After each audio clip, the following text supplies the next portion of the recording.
Okay friends, in video number 1 we took you step by step. We started with the lower end of the engine. We installed the wingage tray, oil pickup tube, and oil pan. We swung the engine over, and then we installed everything on the front cover, the lower cover, the upper cover, and the valve cover. That's where we're at now friends, so let's continue on. Okay friends, we're going to go install our harmonic balancer. The first thing that you need to install is your crankshaft keyway, and then we're going to put on the harmonic balancer or crankshaft pulley, whichever you prefer to call it. Make sure when you stick your keyway in, you have it turned the correct way. Go ahead and put your crank pulley in place. There we go, fell right into place. Now next is our crankshaft bolt, which is the one that we just ordered from Honda. Make sure you put Loctite on the threads, okay?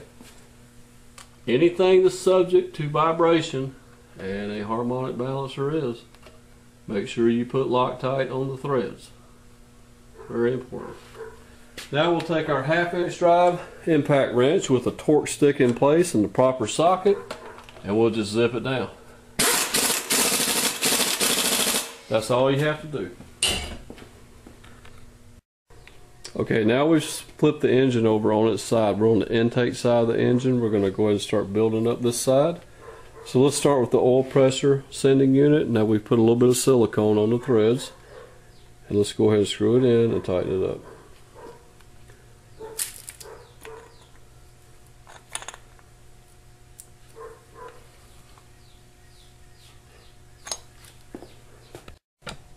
Now it's time to install the oil cooler, and here is the oil cooler with a brand new O-ring in place, held in with a little bit of grease. Let's go ahead and stick this in place. We'll start this little hose that has to go on here. Set it down in place. Here's the nut that actually holds the oil cooler in place. It has a check valve in the middle of it, it looks like. And this is what your oil filter will screw onto.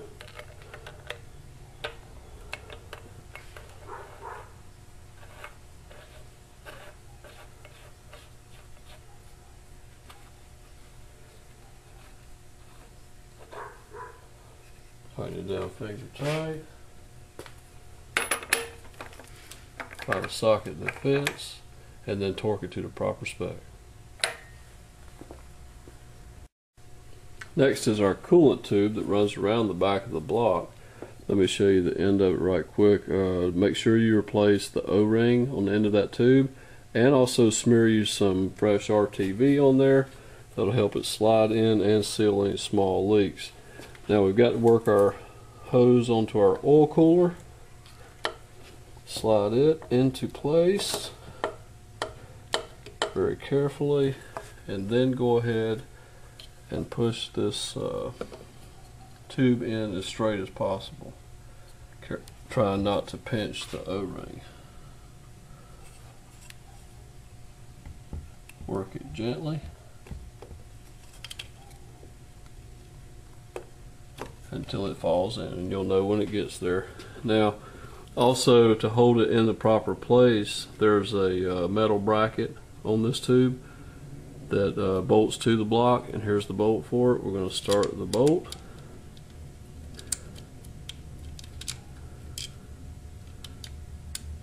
If I can, and then tighten that down.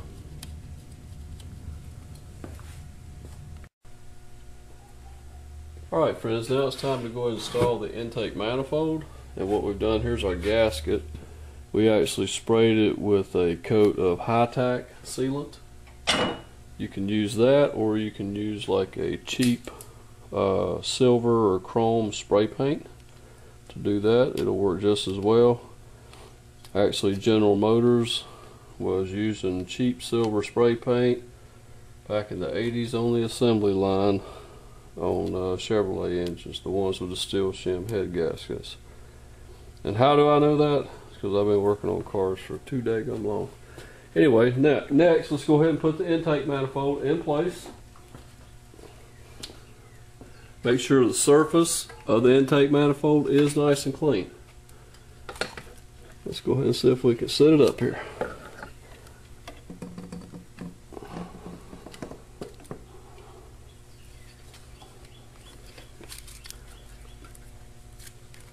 Hang on just a second, something is holding us up.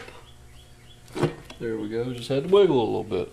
Okay, now there's I believe 8 or 12 bolts that hold this intake manifold in place. Go ahead and hand start each nut and then torque them to the proper spec if you can get in there to reach each one. Otherwise, just wrench it the best you can. Try not to over tighten it. Alright friends, with the intake bolted and torqued in place, before you flip this engine over to move on, there's a couple things you need to connect. There is a hose right here that needs to be connected. There is one right here going into this main water tube, needs to be connected, and right here. And you have an oil pressure sender harness, that connector that needs to be plugged in. Let's go ahead and plug that in. Connect our hoses, and then we will move on.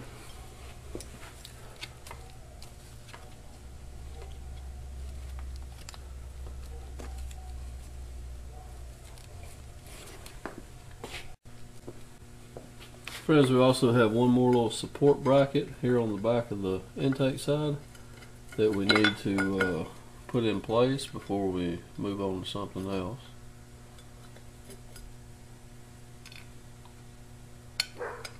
Has 3 bolts that hold it on.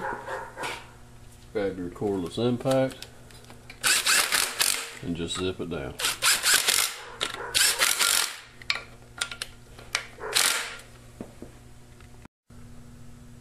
Okay friends, we're on to the back of the engine now. Let's go ahead and start building it up. The first thing that we're going to put on is this coolant pipe.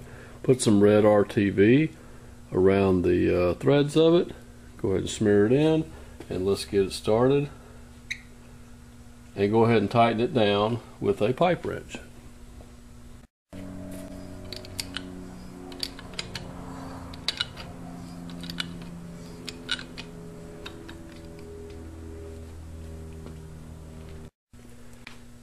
Next friends, we're going to install our thermostat housing. Make sure you change the O-ring on there and smear you a little bit of silicone on there.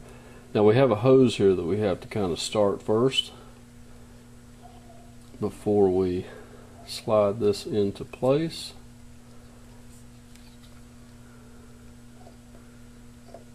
Once that's in place, go ahead and push the hose on up if you can. We can still work with it. And push the housing in, put the two 12mm headed bolts in place.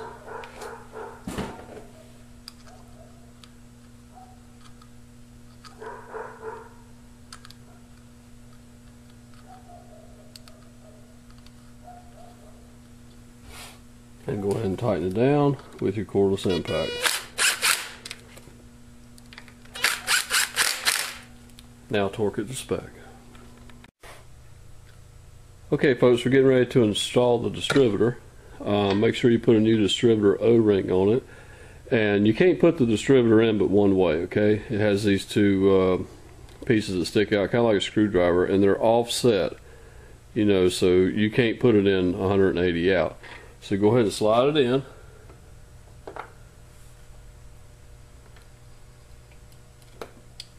There we go. Go ahead and start all of your bolts that hold it in place